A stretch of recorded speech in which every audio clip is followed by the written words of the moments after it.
Welcome to the Deep Dive, the show where we take a stack of your sources, extract the most important nuggets of knowledge, and give you a shortcut to being truly well-informed quickly and thoroughly. Today, we're embarking on a really fascinating deep dive that challenges one of our most ingrained beliefs about success and human potential, the enduring myth of the genius. That idea that some people are just born brilliant. Exactly. You know, it's funny how certain phrases stick with you. The author of the book we're exploring today, Angela Duckworth, opens her work with a really personal anecdote. She recalls her father with what she describes as, genuine concern, constantly telling her, you're no genius. Wow, that's pretty blunt. Right. And it wasn't just a casual remark. It was apparently a recurring theme in her childhood, a clear message about what he perceived as her intellectual limits and, well, what that might mean for her future. Ouch. But there's a twist, isn't there? Oh, yeah. The delicious irony, as she puts it, is that Angela Duckworth later went on to receive a MacArthur Fellowship, an award widely known, sort of affectionately, as the Genius Grant. Huh. The Genius Grant. Perfect. It perfectly encapsulates the central question we're tackling in this deep dive. Is natural, innate talent truly the most important ingredient for success? Or is there maybe something else entirely at play, something perhaps far more powerful than just inherent brilliance? Something you can actually work on, perhaps. Precisely. We are peeling back the layers of grit, the power of passion and perseverance by Angela Duckworth. Now, for those maybe unfamiliar, Angela Duckworth is a highly respected professor of psychology at the University of Pennsylvania. Right, the MacArthur Fellow we just mentioned. Yes, that 2013 MacArthur Fellow. But before she became this celebrated academic, she was actually a middle and high school math teacher. Oh, interesting. That's quite a switch from academia. It is, and she also co-founded Character Lab, which is a nonprofit dedicated to advancing the science of character development in children. So, quite a background. Definitely relevant to this topic, then. Absolutely. We've chosen this book for a deep dive because it fundamentally challenges conventional wisdom about what drives high achievement. It offers not just surprising insights into the hidden forces behind remarkable success, but crucially, it provides actionable frameworks for developing a trait that she argues is often more critical than raw talent or even IQ. And that trait is? Grit. You guessed it. Grit, which she defines as a unique combination of passion and perseverance for long-term goals. Passion and perseverance, both parts are key. Both parts. So who is this deep dive specifically for? It's for you, the listener, if you're aiming to truly understand what fuels extraordinary accomplishment, whether that's in your own personal and professional life, or maybe in how you foster development in your children, or those you mentor, or even within the organizations you lead or belong to. If you're looking for a shortcut to being genuinely well-informed about the often overlooked forces behind truly outstanding success, you've absolutely come to the right place. Yeah, and what's immediately striking about Duckworth's premise, right from the get-go, is how it directly confronts our sort of intuitive ideas about what makes people successful. We are so often drawn to the idea of innate talent, the natural. But Duckworth's argument, from the very outset, suggests something far deeper. Something more cultivatable, maybe, and ultimately far more actionable. It really reminds me of the Tory Burch quote about success often coming down to just stick-to-itiveness. Right, simple but powerful. Or Robert Putnam's observation that mindset can be just as important as your innate mind. The book immediately sets the stage to question our ingrained biases. It really challenges us to dig into what really predicts success, not just what we think predicts it. It kind of shifts the focus from what you are to what you do. That's precisely it. And that brings us right to our first fundamental lesson in this deep dive, defining grit more than just talent.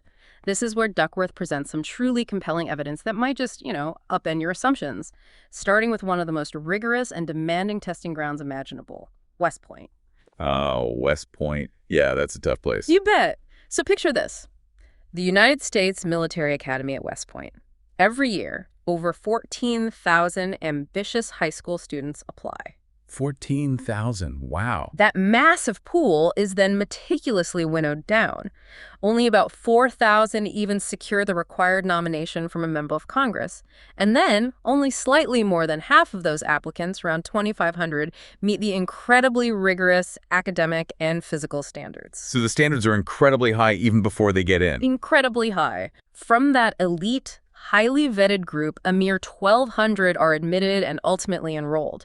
We are talking about the absolute creme de la creme of American youth. Nearly all of these men and women who arrive at West Point were varsity athletes in high school, and the majority were even team captains. Right. So you'd think these are the most talented, capable people you could find. You'd absolutely think so. The admissions staff at West Point certainly operates with that assumption. They even meticulously calculate something they call the whole candidate score. The whole candidate score. Okay. Yeah. What goes into that?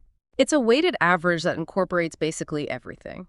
SAT or ACT scores, high school rank, adjusted for class size, of course, expert appraisals of leadership potential, and objective measures of physical fitness. It is quite literally designed to identify the best of the best. The ones who should thrive, based on all the traditional metrics. Exactly. And this is where the plot thickens in a really surprising way. Despite this incredibly rigorous selection process designed to cherry-pick what looks like the most talented incoming class, a staggering 1 in 5 cadets will actually drop out before graduation. 1 in 5. After all that effort to get in, that's huge. It is huge. And what's even more remarkable, and this puzzled military researchers for decades, is that a substantial fraction of these dropouts leave in their very first summer. During this intensive, grueling 7-week training program known officially as Beast Barracks. Ah, Beast. I've heard of that. Infamous. Infamous is right. For decades, military psychologists just struggled to explain why some of the most promising cadets, the ones who had already overcome such immense hurdles just to get there, routinely quit when their training had barely even begun. Yeah, it's a real puzzle. If they have the talent, the scores, the leadership, why leave so early? It was a profound and persistent mystery. Yeah. Mike Matthews, a military psychologist who's been on the West Point faculty for years, observed firsthand that those who dropped out rarely did so from a lack of ability. The problem wasn't some deficit in their whole candidate score. None of the traditional measures, not SAT scores, not rank, not leadership, not physical fitness, none of it predicted who would actually make it through Beast. So the very metrics designed to find the best candidates were failing. Completely failing to predict persistence in the face of this extreme challenge. And here's the stunning, almost counterintuitive truth that Angela Duckworth uncovered. Grit. When she introduced a simple grit scale questionnaire to assess the cadets, it emerged as an astoundingly reliable predictor of who made it through Beast Barracks and who did not. Just a questionnaire. That outperformed the whole candidate score. Astoundingly so. In stark contrast, the cadets who stayed and those who left had basically indistinguishable whole candidate scores. No significant differences in any of the individual components either. Wow. So grit was the differentiator, not talent or prior achievement. That's what the data showed. So what does this all mean for you listening? The West Point study became this foundational piece of evidence. It demonstrated that something beyond traditional measures of talent was the key factor in enduring extreme challenge. It's not just about what you can do or even how smart you are, but what you will do when things get incredibly tough, how you persist, how you endure, how you stay committed. And this finding isn't just confined to places like West Point, right? It applies more broadly. Absolutely. Duckworth's research extended further. She did a study with the Chicago Public Schools and found that grit predicted high school graduation more powerfully than other factors, more powerfully than how much students cared about school, how conscientious they were, or even how safe they felt at school. That's really significant. High school graduation is a major life outcome. It is. It consistently underscores that this never-give-up attitude applies across diverse, high-stakes environments from academics to, well, other demanding professions. She also partnered with the Army Special Operations Forces, the Green Berets. Another incredibly tough selection process. Exactly. Their training is notoriously grueling, coming after weeks of standard boot camp, infantry training, airborne school, even land navigation. Even after all those preliminary stages, a significant number of men still don't make it through the Special Forces selection course. The commanding general, James Parker, basically said this course is where we decide who will and who will not even enter the final stages of a Green Beret training. So another environment where sheer perseverance under duress is paramount. Immensely so. It's another stark example where grit, the ability to persevere through immense physical and psychological demands, is the ultimate differentiator. Okay, so when Duckworth synthesized all these observations, how did she define grit more formally? You mentioned 2 parts. Right. She noted that grit is essentially a ferocious determination that played out in 2 distinct ways. The first component is that unusual resilience and hard work. That's the perseverance piece. The sheer stick-to-itiveness, refusing to quit. Okay, Perseverance. Got it. And the second? The second component is knowing in a very, very deep way what it was they wanted. That's the passion or direction piece. Passion and perseverance. So if we connect this to the bigger picture, it's not just about trying hard randomly. No, not at all. It's about trying hard at the right things for you, things that align with a deep, abiding loyalty to some long-term overarching goal. Exactly. Think about it. Perseverance without passion. Well, you might be working incredibly hard, but maybe on something that doesn't truly matter to you, or something you'll just abandon when a shinier object comes along. Right. You burn out or lose focus. And the other way around, passion without perseverance. That means you might have a brilliant flash of inspiration, a really fervent interest, but you lack the resilience, the discipline to see it through when things get tough or boring or frustrating, which they inevitably do.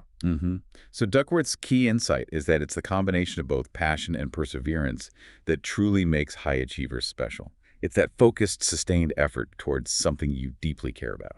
That critical distinction, that synergy between passion and perseverance is crucial. And it sets the stage perfectly for our next big idea, one that challenges another deeply held belief: our societal obsession with natural talent. This leads us directly into core lesson 2. Distracted by talent, why effort counts twice. Ah, yes, the talent bias. It's a big one. Before Angela Duckworth became the prominent psychologist she is today, she had a very different career. She actually transitioned from a high-flying job at McKinsey. McKinsey, the consulting firm. Big switch. Huge switch. A firm that, as she describes it, was obsessed with A players and brainy talent. They even published that influential report, The War for Talent. She went from that environment to teaching math full-time. Her colleagues must have been confused. Completely bewildered. They assumed she was looking for a more relaxed lifestyle. But as any teacher listening will know, it's one of the hardest, most demanding jobs out there. Absolutely. Way harder than consulting sometimes. But for her, it felt like she was finally getting back on track. She'd tutored and mentored kids all through college. And in the classroom, even in that very first week, she observed something profound. Some students were just quick studies, grasping complex concepts with astonishing ease. They'd see her demo a problem once, confidently say, "I get it," and then solve the next one perfectly. The naturals. The naturals. Others, though, struggled visibly, took longer, made mistakes. This led her to a fundamental question. If she and her students mustered enough effort over time, could they all get where they needed to be, even if they weren't equally talented initially? Her intuition was that they could. Her intuition told her they were all talented enough to learn. The variable wasn't innate ability as much as sustained effort. And this is where that story about David Luong comes in, right? Yeah. A student who wasn't initially seen as a natural. Exactly. A compelling story. David Luong was in her regular algebra track at Lowell High School. He hadn't scored high enough on the placement exams to qualify for the accelerated track. He was quiet, not outwardly exceptional. So, by standard measures, not a top math student at that point. Not at all. But here's the surprising twist. Despite not standing out initially, David consistently turned in perfect homework, aced quizzes and tests. He even sometimes caught Duckworth's own grading errors. Okay, so something was going on there. Right. But what truly struck her most was his insatiable hunger to learn. He was totally wrapped in class, attention unwavering, and he would politely ask for harder assignments after finishing his regular work. Wow, that's dedication. Incredible dedication. Duckworth realized how utterly ridiculous it was that he wasn't in the accelerated track, and she personally pushed for his transfer. It was a clear demonstration that his effort and his desire were just eclipsing those initial aptitude scores. So he moved up. Was it smooth sailing then? Not entirely, no. David later admitted he was a little behind initially in the accelerated geometry class.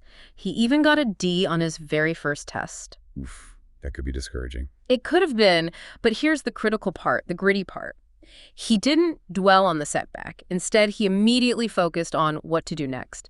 He proactively went to his teacher for help, meticulously figured out what he did wrong, and diligently planned what to do differently next time. That's the key, isn't it? The response to failure. Absolutely. The payoff was immense. By senior year, David was confidently taking the harder of Lowell's 2 honors calculus courses and earned a perfect 5 on the AP exam. He went on to graduate from Swarthmore with dual degrees in engineering and economics, proving, as Duckworth puts it, that aptitude tests can get a lot of things wrong. A powerful testament to effort over perceived initial talent. Totally. His story really highlights this critical societal bias. Our deep-seated tendency to love naturals over strivers. Yeah, it's fascinating because national surveys consistently show Americans say effort is more important than talent for success. When you ask directly, people endorse hard work. Right. Being hardworking gets endorsed way more often than intelligence. Yet, as psychologist Chi-Young-se's research on musical experts reveals, when you probe people's attitudes more indirectly, this unconscious bias for natural talent powerfully emerges. Experts say training is more important, but their gut reaction, how they feel about a performer, often favors the one they perceive as a natural, even if the striver performs identically. It's that hidden preference, and this raises a really important question for us. What's the potential harm in this preoccupation with natural talent? Think about shows like America's Got Talent or separating gifted and talented kids into different groups really young. What message does that send? Well, by shining our primary spotlight so brightly on innate talent, we risk casting everything else, effort, practice, perseverance, resilience into the shadows. We inadvertently communicate that these other crucial factors just don't matter as much. Yeah, it undervalues the hard work. Exactly. Consider the impactful story of Scott Barry Kaufman. He's a prominent academic psychologist now, degrees from Carnegie Mellon, Cambridge, Yale. Impressive credentials? Very. But in elementary school, Scott was formally labeled learning disabled and had a very low IQ score. He vividly recounts how he was effectively written off, almost put into a special school, a devastating label early on. Wow. So how did he overcome that? He decided he wasn't hopeless. Instead of retreating, he just signed up for almost every challenge his school offered. Latin class, the musical, choir. He didn't necessarily excel immediately, but he actively learned and grew, discovering his own capabilities. Something he did learn fairly easily was the cello. With lessons from his grandfather, he started practicing 8 or 9 hours a day. 8 or 9 hours. That's incredible grit right there. Absolutely. He was fiercely determined, not just because he enjoyed it, but because he wanted to just show someone, anyone, that I was intellectually capable of anything. Yeah. Despite having stellar grades and extracurriculars by high school, he was rejected by Carnegie Mellon's cognitive science program, probably due to those early low SAT scores. But he persisted. He persisted, got degrees from top universities, and became a renowned psychologist. His story is such a powerful counter-narrative. It shows that innate talent, or the perceived lack of it, as initially assessed, is not the ultimate determinant. It really challenges that initial labeling. Totally. What Scott's remarkable journey teaches us is that we often fall into the trap of confusing the ease of initial learning with the ultimate capacity for learning and growth. His relentless effort, despite those early labels, shows that what we see as fixed talent can be dramatically reshaped and redefined through sheer will and hard work. Our focus on raw talent can unfortunately discourage those who might be slow starters but possess immense potential for growth through effort. And this brings us squarely to the core argument of Chapter 3 of Grit, the powerful idea that effort counts twice. This concept builds on the groundbreaking insights of sociologist Dan Chambliss, who immersed himself in the world of competitive swimmers for 6 years. 6 years studying swimmers, that's deep immersion. It really was. He interviewed them, watched countless hours of practice, sometimes even lived and traveled with them. His seminal research, The Mundanity of Excellence, argues a profound truth, that the most dazzling human achievements are, in fact, the aggregate of countless individual elements, each of which is, in a sense, ordinary. Ordinary elements adding up to extraordinary results. Think about it. When we witness an amazing athlete or musician, our immediate reaction is often, it's a gift, nobody can teach you that.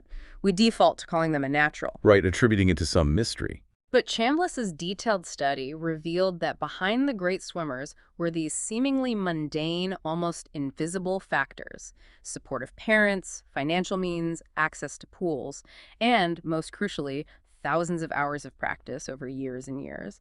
These hours weren't just swimming laps, they were dedicated to meticulously refining countless tiny elements: a perfect dive, a powerful kick, an efficient turn. All those small things, practiced relentlessly. Exactly. And when summed up, they seamlessly coalesce to create that single, seemingly flawless performance. It's not magic, it's accumulated, deliberate, often grueling effort. This really aligns with Nietzsche's philosophy, doesn't it? He urged us to see great achievers not as inherently gifted, but as craftsmen. Precisely. Nietzsche famously said, "Do not talk about giftedness, inborn talents." One can name great men of all kinds who were very little gifted. They acquired greatness, became geniuses, as we put it. He urged us to see them as craftsmen who meticulously learned to construct parts properly, honing each skill before ever venturing to fashion a great whole. So true excellence is built piece by piece, not just bestowed. Built piece by painstaking piece. And building that brilliance often involves enduring some pretty blunt criticism and significant setbacks. Duckworth herself shares a tough interaction with her advisor, Marty Seligman. Oh, the learned helplessness pioneer. That's him, known for his directness. He interrupted her during a presentation to say starkly, "You haven't had a good idea in 2 years. You don't have a theory." Ouch. Again, that's rough. She recounts crying afterwards, initially cursing him, but those words, "you don't have a theory," rattled around in her mind, and she now sees it as a pivotal moment. It forced her to stop reading so much and go think, to truly synthesize and create, which eventually led to her theory of achievement. The discomfort spurred the insight. Discomfort is a catalyst. It makes sense, like the potter Warren Mackenzie said. Right, Warren Mackenzie. The first 10,000 pots are difficult, and then it gets a little bit easier. Such a simple statement, but it perfectly highlights the sheer volume of persistent effort required. 10,000 pots. That's a lot of practice. It is. Initial struggles aren't just expected. They are part of the process, eventually giving way to fluidity and expertise. And then there's John Irving, the author. Highly acclaimed, but he admitted he wasn't a natural storyteller. Not at all. Unlike his fictional character Garp, who could just make things up easily, Irving said, "I began to take my lack of talent seriously," and he would rewrite draft after draft, sometimes 20 drafts. 20 drafts. Wow, that's extreme perseverance. It really underscores that even highly accomplished people often rely on relentless revision and commitment to overcome limitations, not just coasting on perceived talent. It's the effort, applied over and over. Effort, effort, effort. What about that Harvard treadmill test? That sounds unpleasant. Oh, it was. Back in 1940, researchers asked 130 sophomores to run on a treadmill set at such a steep angle and fast speed that the average guy lasted only 4 minutes. Some quit after just 90 seconds. Just brutal. It wasn't just physical. It was designed to gauge stamina and strength of will, how willing someone was to push to their absolute limit. Decades later, a psychiatrist followed up on these men. And found what? A remarkable discovery. Their performance on that grueling test actually predicted their overall psychological adjustment in adulthood. Things like income, career advancement, even self-reported life satisfaction. Seriously, how long they ran predicted life success decades later. That's what George Vaillant found. The ability to endure physical discomfort correlated strongly with later success. It brings to mind Will Smith's quote. The treadmill quote, yes. I'm not afraid to die on a treadmill. "You might be more talented than me, but if we get on a treadmill together, there's 2 things. You're getting off first, or I'm gonna die." Such a vivid image. It really reinforces that core idea that effort counts tremendously. It's about how far you're willing to push, how much you'll endure. So, reflecting on all these stories, Duckworth's advisor, Mackenzie's pots, Irving's drafts, the treadmill runners, what's the big takeaway for you, the listener? I think the overwhelming common thread is that success isn't primarily about the initial spark of talent. Right. It's more about the consistent, often uncomfortable, sometimes agonizing application of effort over extended periods. It's the persistence through adversity, the dedication to incremental, sometimes mundane improvement. It's not just working hard, it's enduring the discomfort of hard work day in, day out for a greater purpose. Being willing to be uncomfortable in the service of mastery. That's a great way to put it, which leads perfectly into how we actually build that capacity, right? Exactly. That brings us to core lesson 3. Growing grit from the inside out: interest, practice, purpose, and hope. One of the most common questions Duckworth gets is, how much of our grit is in our genes? Is it fixed, or can you develop it? Yeah, the nature versus nurture question for grit. Right. People often think some traits, like height, are mostly genetic, while others, like learning a language, are clearly learned. But the truth for personality traits like grit is more nuanced. It's more malleable than we think. Much more. Consider the Flynn effect. The fact that IQ scores have been rising significantly over generations. That's powerful evidence that even cognitive abilities aren't entirely fixed by genetics. They change with environment and effort. Okay, so IQ isn't totally fixed. What about personality, like grit? Well, dozens of rigorous longitudinal studies consistently show a clear trend. Most of us tend to become more conscientious, confident, caring, and calm with life experience. Psychologists call this the maturity Well, principle. maturity principle. So we generally get better at this stuff as we age. We tend to, yeah. A lot happens between 20 and 40, but personality never really stops evolving. It's often about learning from experiences, like Duckworth realizing that constantly swapping ambitions wasn't fulfilling. The message is powerful. You can change and grow. That's hopeful. Is there a good example of this? A great relatable one comes from Bernie No, headmaster of the Lakeside School. His teenage daughter was chronically late for school. Drove him nuts. I think many parents can relate. Absolutely. But then, one summer, she got a job at American Eagle. First day, the manager says, very simply, "Oh, by the way, the first time you're late, you're fired." Correct. Very. Bernie observed the most immediate behavior change I've ever seen. Suddenly, his daughter was setting 2 alarms. It shows how clear external demands and real consequences can dramatically change behavior, fostering maturity. So external factors can definitely trigger internal change. They can. And this observation is crucial because it leads to one of the book's most empowering ideas. Grit isn't fixed. It can be cultivated. Duckworth identifies 4 key psychological assets you can learn and develop from the inside out. Okay, what are the 4 assets? They are interest, practice, purpose, and hope. These aren't static labels. They're dynamic, interconnected elements we can actively nurture. Basically building our own grit muscle. Interest, practice, purpose, hope. Okay, let's break those down, starting with interest. Right. Asset 1, interest. Finding what you love and staying in love. We always hear commencement speeches saying, follow your passion. But Duckworth actually challenges this a bit. How so? She shares her own dad pushing her towards high-income, high-status jobs, warning idealistic dreams could lead to poverty. But when you actually look at interviews with mega-successful people like those by journalist Hester Lacey, What do they say? they don't talk about chasing money. They say, I love what I do. I can't wait to get into the studio. They aren't doing it primarily for financial gain, and research confirms this. People are happier and perform better when their jobs match their personal interests. That makes intuitive sense. Better performance, more engagement, stay longer. Exactly. Better grades for students whose majors match interests, less likely to drop out. It's about genuinely wanting to be there. But is interest just something you have or don't have? Like, what if you haven't found your passion? That's a critical point. Interest can be profoundly developed over time. Think about Julia Child. She had 0 interest in the stove until her late 30s. Seriously. Julia Child. Yep. She didn't fall in love with French cooking because she was a natural chef. She fell in love with it because she loved eating. That simple pleasure led her to engage, practice for years, and eventually write that groundbreaking cookbook. So interest can blossom later, Yeah. driven by engagement. Absolutely. Or consider Mark Vetri, the acclaimed chef. As an awkward teenager, he loved his dishwashing job, not because of the dishes, but because of the kitchen camaraderie and watching the cooks. The social connection sparked the interest. It did. That led to his developing love for food, something he actively cultivated over time, fueled by mentors and friends in the food world. So interest isn't just discovered, it's developed. Does research back this up? Yes, scientific research identifies 3 stages. First is discovery initial encounters that trigger attention. Often happens around middle school for vocational interests, not necessarily early childhood. Okay, discovery first. Then, Second is development. Initial curiosity needs subsequent, sustained encounters that re-trigger and deepen attention. Like NASA astronaut Mike Hopkins, he wasn't inspired by just one shuttle launch, but several over years, leading him to dig for more info. sustained engagement deepens it. And the third stage. Third is deepening. This is a lifelong pursuit of nuance and mastery. Experts find novelty in subtle details, not just new things. They often say things like, the more I know, the less I understand. Passion isn't static. It evolves and deepens with exploration. It's a journey.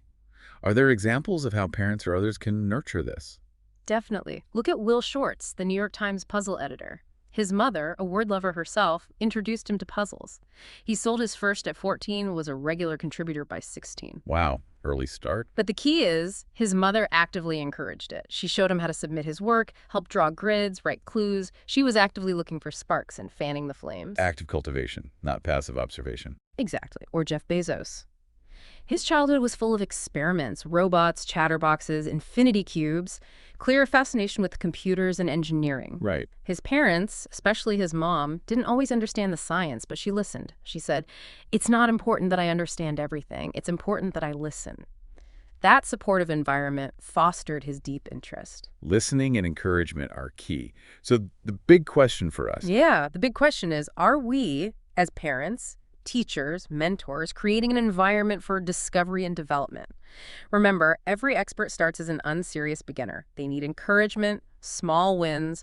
Harsh criticism too early can just snuff out that budding interest, and it's really hard to get it back. nurturing that initial spark is crucial. Okay, so after interest comes practice. Asset 2. Practice deliberate effort for mastery. Duckworth notes that many, maybe most people, are cruising through life doing basically 0 hours of daily deliberate practice. We might work hard, but not necessarily deliberately. What makes practice deliberate? It has 4 key requirements. First, a clearly defined stretch goal, something just beyond your current ability. Okay, pushing yourself. Second, full concentration and intense effort, no distractions. Third, immediate and informative feedback, knowing what worked and what didn't. Feedback is critical. And fourth, repetition with reflection and refinement. It's a constant loop. Strive, assess, adjust, repeat. It sounds demanding. Is it just about logging hours? Not at all. That's a key distinction. Olympic rower Mads Rasmussen visited a Japanese team logging insane hours. He told them, it's not hours of brute force exhaustion you're after. It's high-quality, thoughtful training goals pursued for just a few hours a day, tops. Quality over sheer quantity. Intentionality matters. Hugely. Look at Noah Kageyama, the Juilliard performance psychologist. Played violin since age 2, but didn't practice deliberately until he was 22. 20 years without deliberate practice. Why? He just didn't know better about the science of it. He was working hard, but not smart. Once he learned the deliberate approach, his progress and satisfaction skyrocketed. Understanding how to practice is vital. Knowing how is key. What about the fear of making mistakes? Doesn't deliberate practice involve messing up? Absolutely. That's a huge barrier. The mistakes are bad mindset. Kids learn to fear errors, so they protect themselves, avoid giving their best stretching effort. Swim coach Bruce Gemmell observed this. But the paradox is, in deliberate practice, making mistakes and learning from them is the process. You operate at the edge of your abilities where failure is inevitable and necessary for growth. If you're not making mistakes, you're not stretching enough. Yeah, exactly. This leads to that interesting debate, deliberate practice versus flow. Flow. That state of effortless performance coined by Csikszentmihalyi. Right. That ecstatic state, complete concentration, spontaneous, feels effortless. Like the conductor saying the music just flows out by itself. But Anders Ericsson, the expert on expertise, argued deliberate practice is the opposite, right? Effortful, planned, uncomfortable. Precisely. He saw them as incompatible. Deliberate practice requires working where challenges exceed skill. Flow happens when challenge and skill are balanced. They even debated this publicly. How did that turn out? Did they resolve it? Not really in the debate itself. Duckworth arranged it, but it was more like 2 separate presentations. She was disappointed, wanting to know, is expert performance arduous or joyful? So she did her own research. She did. She surveyed thousands who took the grit scale, asking about their experience of flow, and she found the elegant resolution. Grittier people experience more flow and more deliberate practice. Both. How does that work? The key insight. Deliberate practice is for preparation and flow is for performance. They're complementary stages. You endure the grueling deliberate practice to build the skills that allow you to enter flow during actual performance. That makes sense. Practice is the hard work. Flow is the payoff. Exactly. Think about Olympic swimmer Rowdy Gaines. Swam 20,000 miles for a 49-second race. 20,000 miles. Did he enjoy it? He admitted, I never really enjoyed going to practice. Certainly didn't enjoy it while I was there. When I couldn't take the pain, I think, God, is this worth it? So the practice itself was often miserable. Often. But here's the key. He loved swimming, the competing, the result, being in shape, winning. The purpose drove the arduous practice. The bigger picture pulled him through the daily grind. Yes. And Mads Rasmussen, the rower, said something similar. When it's not fun, you do what you need to do anyway, because when you achieve results, it's incredibly fun. The aha at the end makes it worthwhile. So it's not about constant joy in the moment of practice, but the gratification of improvement and the larger purpose pulling you through. Precisely. Which leads perfectly to asset 3, purpose serving something beyond yourself. Connecting your efforts to something bigger. Exactly. Duckworth defines purpose as an other-centered motivation, contrasting it with purely self-oriented goals. She draws on Aristotle's ideas of eudaimonic happiness, noble, other-centered, versus hedonic happiness, pleasure-seeking, self-centered. And gritty people lean towards the eudaimonic. Her research shows they're dramatically more motivated to seek a meaningful, other-centered life. It doesn't mean they don't want pleasure, but their overriding purpose connects to the world beyond themselves. Like Amy Wrzniewski's research on work orientations, job, career, or calling. Exactly. People see their work as a job, necessity, a career, stepping stone, or a calling, deeply meaningful. Unsurprisingly, those who see it as a calling are significantly grittier. But can you make something a calling, or do you just have to find it? Here's a crucial insight from Wrzniewski. A calling is not some fully formed thing that you find. It's much more dynamic. She believes almost any occupation can be crafted into a calling. Crafted. By consciously asking how it connects to other people, how it connects to the bigger picture, how it can be an expression of your deepest values. So a bricklayer shifts from laying bricks to building the house of God. It's a perspective shift. Finding the meaning in the work rather than waiting for the perfect job. Exactly. The story of Michael Boehm, the internal medicine professor, illustrates this beautifully.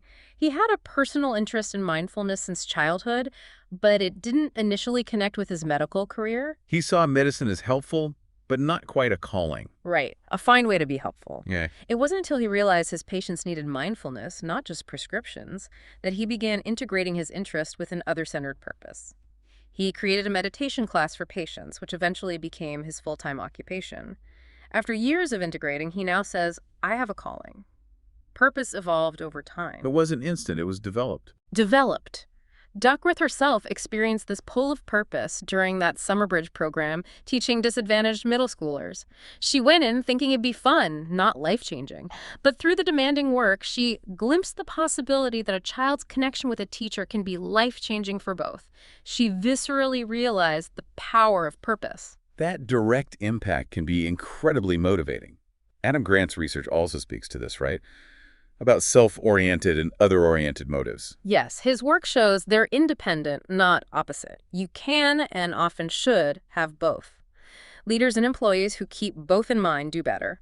Adolescents motivated by both find schoolwork more meaningful. So it's not either, but often both hands. Exactly. Think of Aurora and Franco Fonte, the Australian entrepreneurs who started their company from poverty.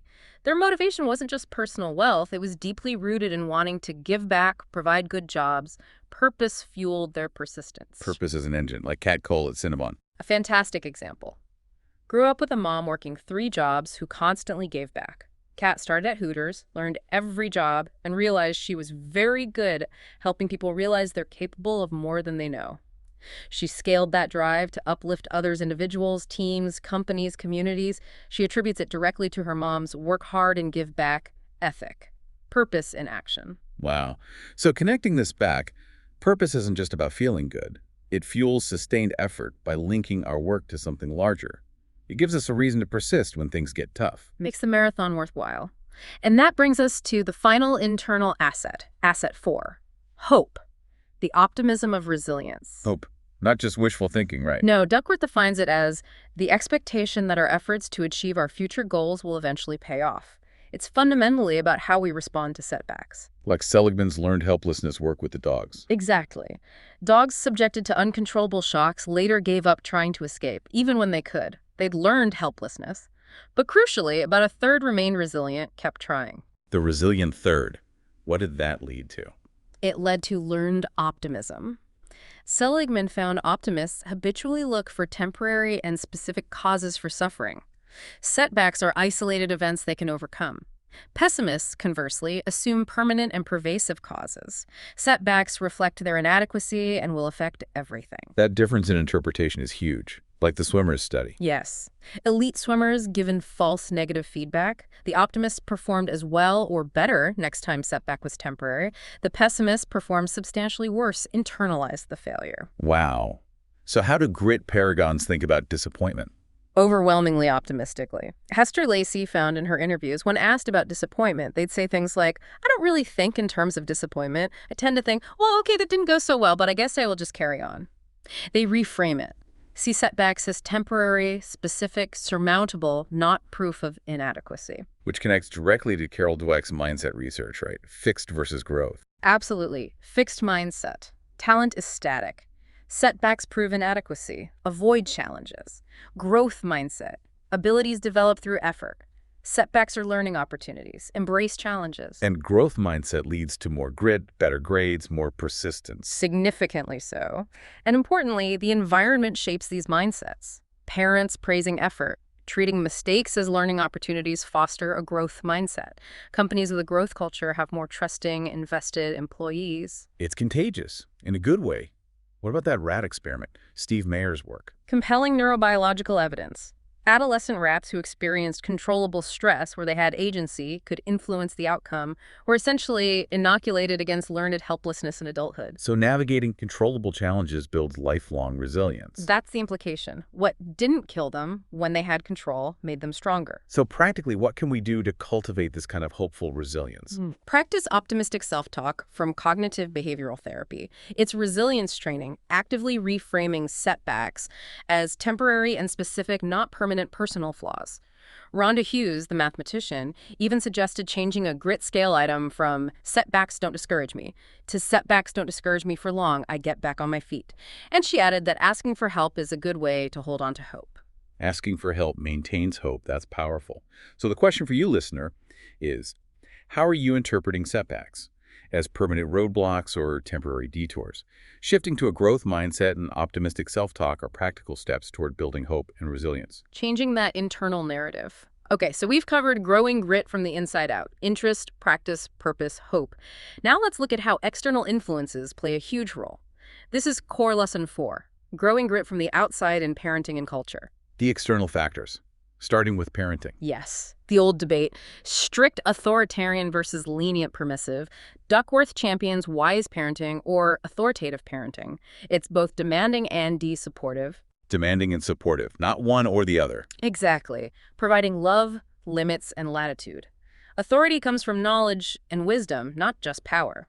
Research consistently shows teens with these parents get higher grades, are more self-reliant, less anxious and depressed. It works across cultures and ages. So tough love isn't a trade-off. It's integrating both. Precisely. Take Steve Young, the quarterback. Strict Mormon upbringing, paper route, Bible classes, no cussing.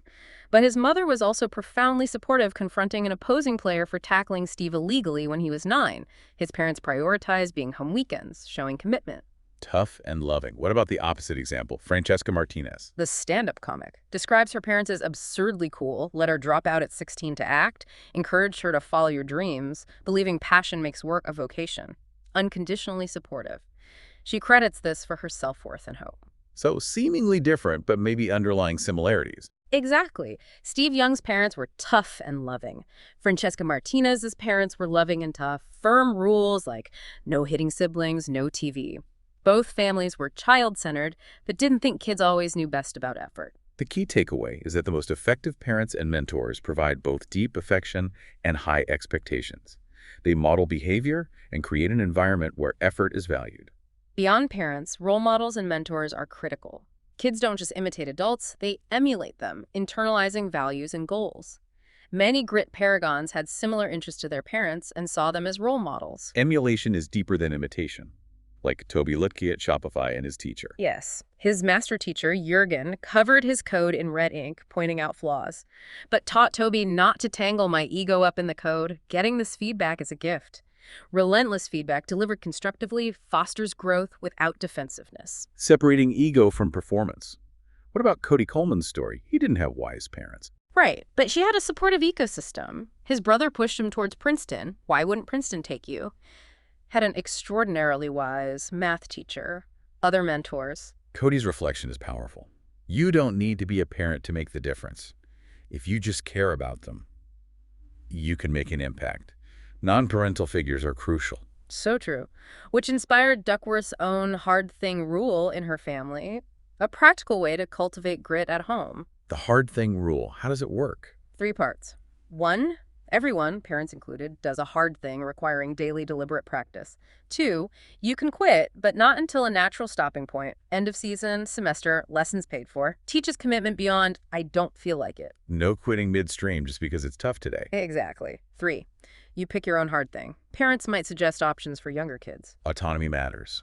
Why is this rule so powerful? It actively teaches learned industriousness, like Robert Eisenberger's rat studies. Rats forced to do hard things, press lever 20 times for reward, later applied more effort to other hard tasks. The experience transfers. Doing hard things builds a capacity for doing more hard things. Seems so. Her daughter Lucy cycled through 6 hard things before landing on viola, which she stuck with for 3 years. Interest waxing rather than waned. Duckworth saw that even in harsh ballet lessons, her daughters learned interest, practice, purpose, and acquired hope when bad days turned into good ones. The structure cultivated grit. The rule provided the framework. Okay, finally, how does culture play a role? A culture of grit. The power of the in-group. Culture is the shared norms and values, how we do things around here and why. The bottom line, Duckworth says, is simple. If you want to be grittier, find a gritty culture and join it. If you're a leader, create a gritty culture. Environment shapes the individual, like Dan Chambliss found with swimmers. Exactly. The best way to get to be a great swimmer is to join a great team. Great teams attract gritty people, but the team culture then reinforces and enhances that grit. It's a virtuous cycle. The culture amplifies the trait, like the Finnish concept of sisu. Yes, sisu. That compound of bravado and bravery, ferocity and tenacity, the ability to keep fighting after most people would have quit. It's an ingrained cultural belief encouraging persistence. A national identity around resilience.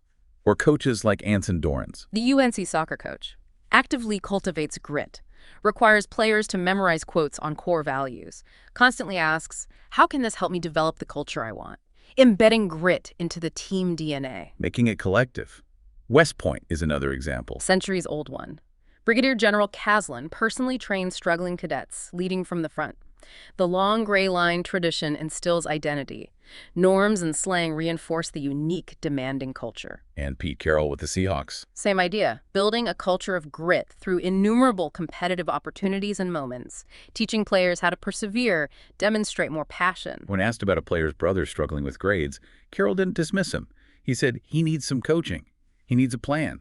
He needs your help, emphasizing external support and guidance, not just innate ability. Creating that roadmap for resilience. So, you see, grit isn't just individual. It grows from the inside out, interest, practice, purpose, hope. But it's also powerfully shaped from the outside in, wise parents, role models, mentors, and gritty cultures. It's a dynamic interplay. Internal assets meet external environment. Okay, let's wrap this up. As we conclude this deep dive into grit, let's recap the key takeaways for you. First, the core message. Talent matters, but grit, passion, plus perseverance is often more critical for sustained high achievement. We saw it at West Point with David Luong, John Irving, Rowdy Gaines. Second, the most empowering insight. Grit is not fixed. It's dynamic, can be cultivated and grown. You can actively nurture it from the inside out. Interest, deliberate practice, purpose, and hope. These are actionable strategies. And third, the environment and people around you play a profound role. Grit is also grown from the outside in, through wise parenting, demanding and supportive, inspiring role models, effective mentors, and by immersing yourself in or building gritty cultures that value effort. So what does this mean practically for you, the listener? Let's talk tips. Great idea. For yourself. First, identify your ultimate concern, your top-level goal. Then, make sure your daily activities align with it. Create that purposeful hierarchy. Second, commit to deliberate practice stretch goals, full concentration, feedback, reflection. Move beyond just logging hours. Third, actively craft ways to connect your work to a larger purpose, benefiting others. Create meaning. Fourth, cultivate optimistic self-talk and a growth mindset. Reframe setbacks as temporary learning opportunities. Great tips. And for others in your life, parents, leaders, mentors, be both demanding and supportive. High expectations plus unwavering support. Model grit yourself. Encourage discovery of interests, even unserious ones, like Bezos's parents. Yeah. Give specific constructive feedback that helps people learn from mistakes, not feel shame, like Toby Lutke's teacher. And finally, consciously create environments, family, team, organization that value effort and persistence over just innate talent. Foster a culture of grit. Excellent summary. As we leave you today, consider this nuance. Surely you also want to be happy. And while happiness and success are related, they're not identical. Duckworth herself reflects on the potential costs of intense focus, highlighting life's complexity. That also brings up knowing when it's truly time to quit. Blindly finishing everything can mean missing better opportunities. Ideally, even if you change lower-level goals, you hold fast to your ultimate concern strategic redirection, not abandoning your core mission. And finally, remember, we all face limits, talent, opportunity. But often, our biggest limits are self-imposed. We try, fail, and conclude we've hit the ceiling. Or we change direction too soon, fearing discomfort. We often never venture as far as we truly might have. So what's the ultimate definition of grit for you, listening now? To be gritty is to keep putting one foot in front of the other, even when you want to stop. To be gritty is to hold fast to an interesting and purposeful goal. To be gritty is to invest day after week after year in challenging practice. And perhaps most powerfully, to be gritty is to fall down 7 times and rise an unwavering 8. Think about that. What's one area in your life where you might be underestimating your own capacity for grit, or maybe the grit of those around you? Something to really consider. Thanks for diving duck with us today. We'll see you next time on